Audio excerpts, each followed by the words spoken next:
personally, I think that the person who serves is more wealthier. Why you say that? Because to me, I look at money in different ways, and a lot of people don't look at it this way. I look at money as being a way to serve. Like, that's God's money. That ain't my money.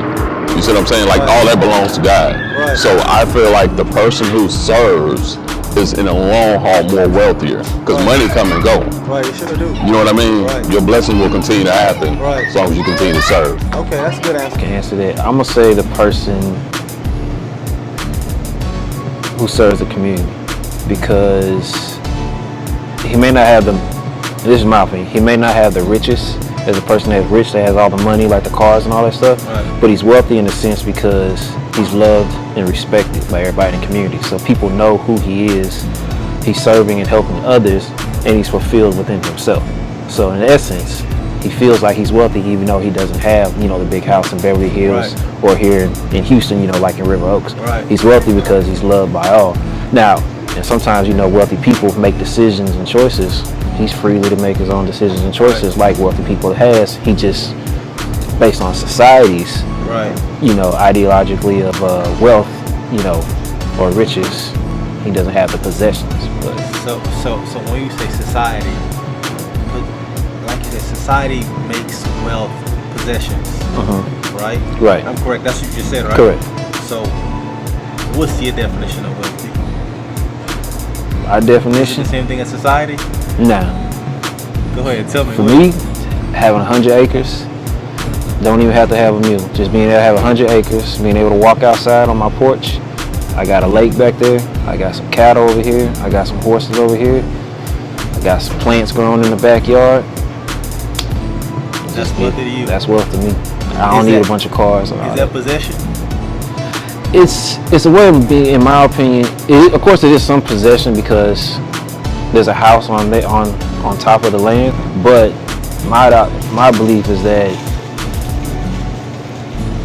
I don't need a lot of things or materialistic things considered wealth. 100 acres is a lot. Not really. Not in Texas.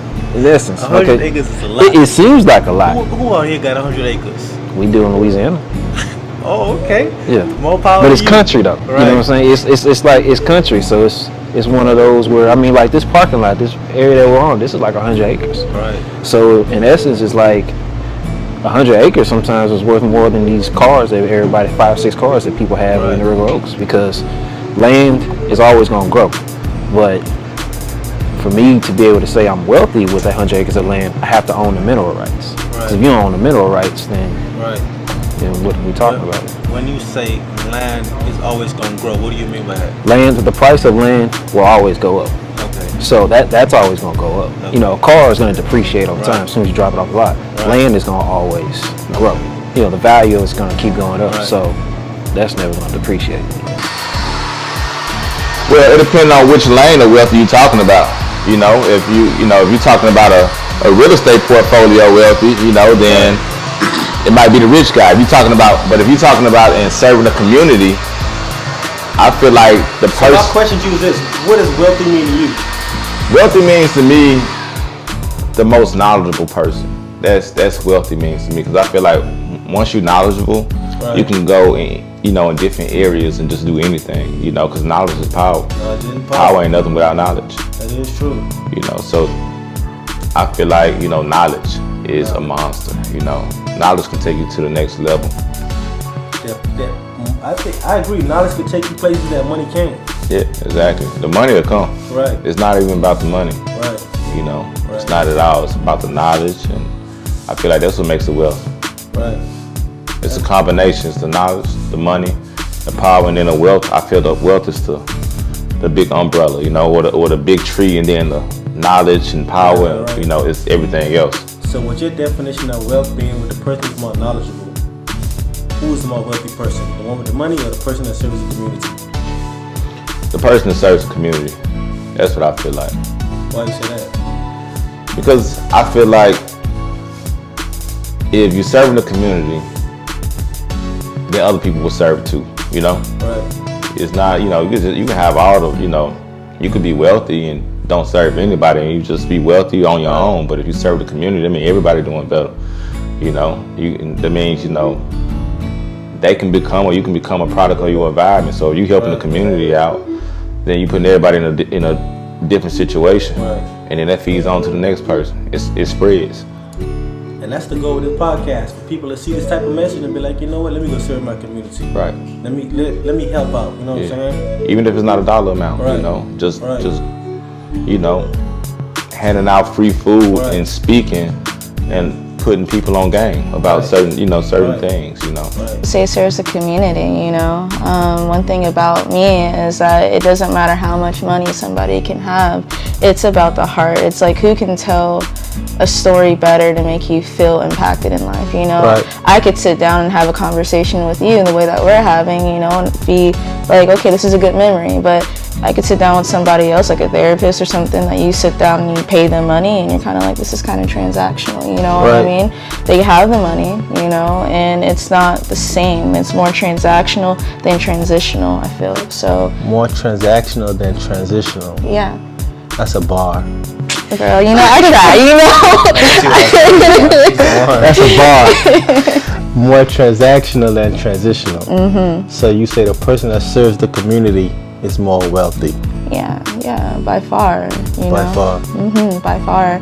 I mean, one of my favorite quotes is by Bob Marley, and there's an interview on this. This man came up there and he was like, you know, what do you do with all this money? Like, you know, how does it feel to be rich? And then Bob Marley's like, rich? He was like, my only richness in life is life, you know, itself. Is life itself, you know. And he was like, does possessions make you rich? Exactly. Right, I know the interview. Yeah, I know the interview. That's like one of my favorite interviews I live by, you know. My riches is life forever. Yeah, you know, that's how I feel. It has a lot of money. Oh, the person that serves the community. And I'm going to tell you why. Because we all have something that's worth more than anything in the world, and it's our time. So we try to save money, and financial instruments and all that stuff is the thing that truly makes us wealthy. But if you can get up every day and can think and can move and can dream and have ideas, then if you have that as your foundation, that's the most wealthy thing. That's the thing that makes you wealthy. That's your foundation. Because then, once you have that foundation, then you can build upon that foundation and get money, you know what I'm saying, and get things, and then be able to help people. But what we do with our time is the most important things in our lives. If we waste our time, like watching TV all the time, or, you know, social media, talking about people, or whatever we do that are time wasters, then how can you even think about helping somebody else? And usually, you know this, usually when you set your mind to help someone, truly help someone, and your motives are not to get anything back, it always works out for you in the end, always. They do. And usually money is included in that. Right. Matter of fact, if you're in any business, for anyone that's in any business right now, if you make sure that you are customer centric and you're truly trying to help people and add value to their lives, I guarantee that money will follow. People will want to give you their money if you're adding value to their lives. And I'm trying to remember it. I heard Mario said it too. Man, you gonna make Mario sue? He might sue me, man, because I'm saying he's gonna be like, man, who's that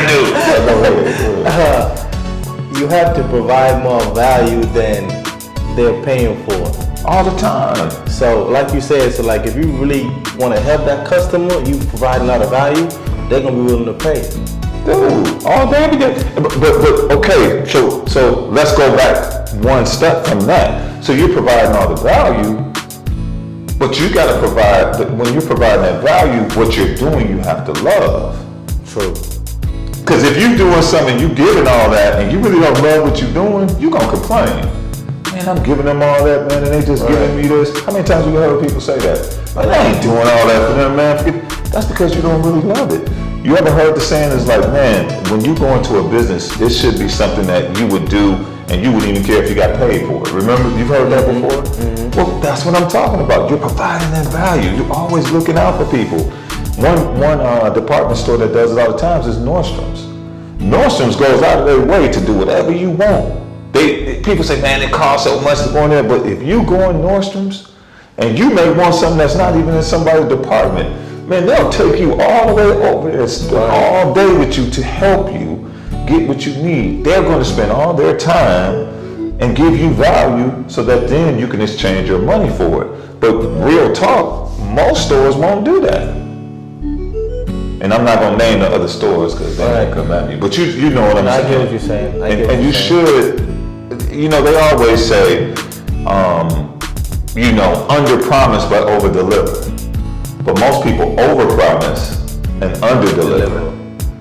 I could do this, I could do that, but they can't deliver on those promises. I like that. Yeah. So to answer your question, the one that's giving his time is definitely wealthier than the person with the money, because if you continue to give your time and help people with a genuine heart, it's gonna work out for you and the generations to come in the end. It's definitely right. What's ways you can help with your time with no money or limited amount of money? Well, in what ways? I could give you specific things, but I believe that everyone has their own thing that they're called to do. One of the things that I tell people all the time when I'm coaching is this, is that the thing that bothers you the most is the thing that you're probably supposed to be working on. Like there's probably certain things in this world that gets on your nerves, but I'd be like, man, I ain't even thinking about that. Then that means that that's the thing that you're supposed to be working on. That's the thing that you should be giving your time to improve it, to add value to it, to make it better for someone else. I never thought about it like that. Yeah. The thing that irks you the most is most likely the thing that you need to work on. Yeah. And the thing that you should be working to improve. Now I'm trying to think, what's something that really irks me? I'm thinking. Because certain stuff that gets on your nerves, man, I don't even care about it. Like, man, why are you thinking about that? Right. Why do I care about that? But to other people, they do it. Like, for instance, for me, this is Mental Health Awareness Month. So, you know, I've had some people in my family, even friends, that's had some serious mental health problems. So that means a lot to me. It's hurt me even to see them that way. They've even done things that's caused me a little bit of pain. So it bothers me. So what I began to do is okay, how can I help my family, number one, understand it a little bit better, and help other people who are experiencing those same problems? So I went out to other organizations like NAMI. You know, they're huge on mental health and providing resources and tools to help you be able to deal with family members and people that you love, to help them get over their mental issues and all that kind of stuff. Right. And I sow into that, I give to that, because it's the thing that bothers me the most. So that makes sense. That makes a lot of sense. Well, thank you. I was hoping I would. More wealthy, that's the question I want to ask. Which person is more wealthy? The person that is rich monetarily, or the person that serves the community? The community has off. You can be rich. You can have a whole lot of money and still be sad. You can be. You don't have to have a whole lot of money to be happy. The community. I think myself personally, I'm glad that I came up. Didn't have a whole lot of money. That doesn't make me less than the next person that has money. I think the way myself personally, I can relate to just about anybody. Rich, middle income, low income, fancy house, whatever the case may be, I can black, white, I can relate to anybody. And that came to me from my upbringing. Because my mother told me, and the deacons at my old church, them older guys back then told me, instilling me, and my pastor told me, you know what? You don't have to be rich. He said, your father has a cattle of 1,000 here. He said, you inherently, you're rich already. Say it one more time. Your father said what? He said, your father in heaven owns a cattle of 1,000 hills. He said, you're joint heirs to him, which is my father in heaven. He says, so you're already rich. He said, so you might not have dollars and cents in here to buy this and buy that. I'm gonna tell you this story here. It's gonna ask you a question. even more so. I was working for the water department here in the city of Angleton, working for the turning off water and cutting water on. And I was living in an apartment over here off of Buckner Road. It was an efficiency apartment. All I had was a kitchen, a little small bedroom, and a shower. That's all it. This is before the police? Yes. Force? Okay. Yes. And I didn't have money in my pockets. I'm so glad they allowed me to take the truck back and forth to work because I couldn't afford to put gas in my car after I got through paying for the apartment rent. Pastor Woodard, not this pastor, but his cousin, Pastor Woodard, and his wife, I was sitting there praying one day and man, I started crying. I told nobody what my monetary status was. I didn't tell nobody nothing. It was just me and God. And I told God, I was sitting there praying one night, and it was about 10 o'clock at night, I got a knock on my door. I looked at a little peephole, and it was Mr. Woodard.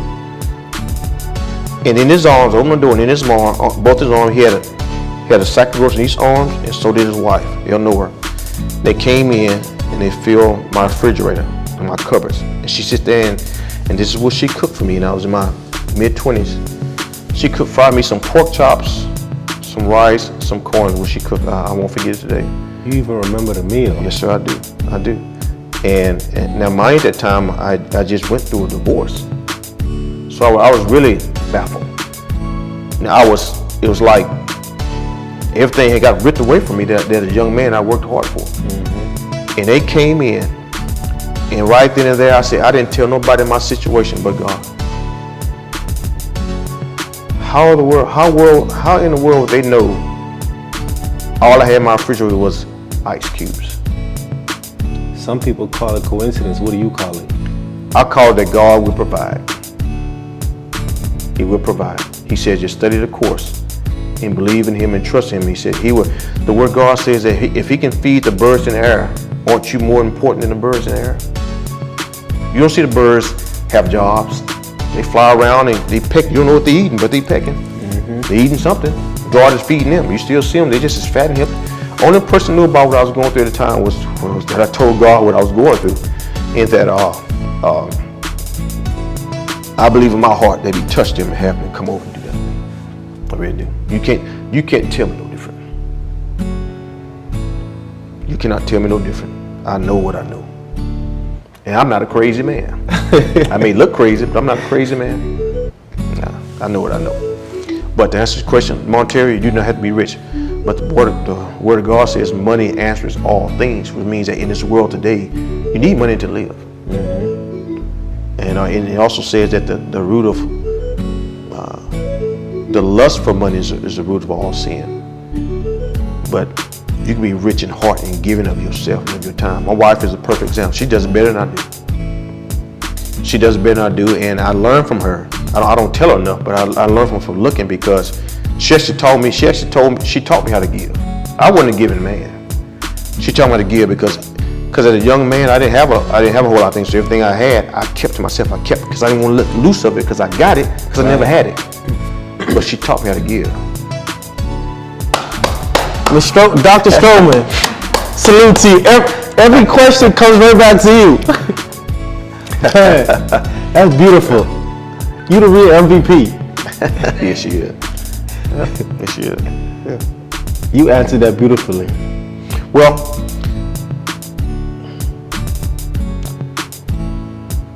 through life experience, it taught me a lot. And the best is yet to come from me because I know what God has me with. I don't know his plan he has for me, but I'm doing my best to stay the course that he laid out for me. And so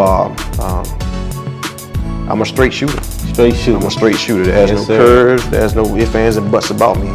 If you ask me a question, I'm going to give it to you the best I can. They might not like the answer, but I'm going to give you the answer. Right. That's your truth. That's my answer. Mm-hmm. Yes, sir. Do you have to be wealthy to serve the community? No. I feel like I'm serving them right now. Okay, then. But I feel like when you're wealthy, you can expand how much you want to serve. So the more wealthy you are, the more you can expand your range. Then which person is more wealthy to you? The person that has money or the person that serves the community? They really have to go hand in hand, bro. Because one can't feed without the other. So money can't feed. My perspective, if I want to serve my community, and it's just from two different perspectives. Like, so think about the person that's coming up that want to become wealthy. They go serve their community by making those sacrifices. They're being blessed to be able to be put in certain opportunities. Now, once you become on that platform, you still have to pay homage to who you was before. So now I gotta still serve my community. So what I'm gonna do is I'm gonna go even further and serve other communities as well, right, to continue to keep the same blessings. You know what I mean? They just go hand in hand to me. You know what I'm saying? You can't feed the left without the right, because if it's in balance, right, you know what I'm saying? The person who serves the community. Then why is it that if you don't have to be wealthy, then why is it that most people don't serve the community? Or why do people think that it takes wealth to serve the community? Because when you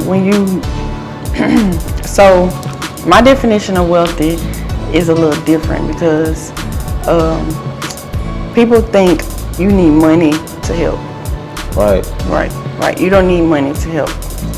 A conversation could help somebody. You can have a conversation with somebody and spark the, you know what I'm saying? Spark a genius, a spark their inner spiritual side to where they go and become a millionaire within the next 2 years. You know what I'm saying? Like, it's all mental. Everything is mental. It's not about money. If all the money, I don't know, blew away today, what do you have? Who's wealthy now? You know? Facts. Who's the real wealthy? Facts. Because if you took away money, I know I'm gonna be one of the top dogs. I know for sure. Right. Because it's mental. Definitely is. Yeah. So what's your definition of wealthy? So wealthy in a more spiritual sense is you got real love. You got real love. You know how to manage money. The money you do have, you know how to manage it. My nana and my grandpa, they always used to say, I say, y'all rich, because they always gave us what we wanted and needed and stuff like that. So they were like, we rich in spirit. You know, we're not rich financially, we rich in spirit, because the fact that they see, I know I'm going off the cliff now. I'm going off the cliff. Ahead. Okay. Go ahead. And see, this is the beauty in the podcast. Yeah. And the way I structured it, because I want to give people you could just talk. Right. Just go ahead and talk. Yeah, but back to what I was saying about that, like, I look at them as wealthy because, like, they got real love. They, you know what I'm saying, they've been married for like 44 years. Right.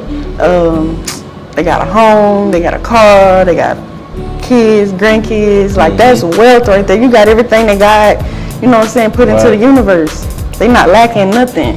It ain't about having millions or nothing like that. They not lacking nothing. They got kids and grandkids and great grandkids, like, and you able to help your kids. You help your great grandkids, like, that's wealth. And you able to do for your friends and family. You know what I'm saying? Like, that's wealth to me. I'm glad that you got it all. I'm glad that me and you have the same definition of wealthy. Let me shake your hand on that one, for real. Yeah. We got the same definition of wealthy. Yeah. That's my wealth right there. That's true wealth. And I think that with all of that, finances is a byproduct of all of that. You know what I'm saying? Like, that's just my definition. Right. You know what I'm saying?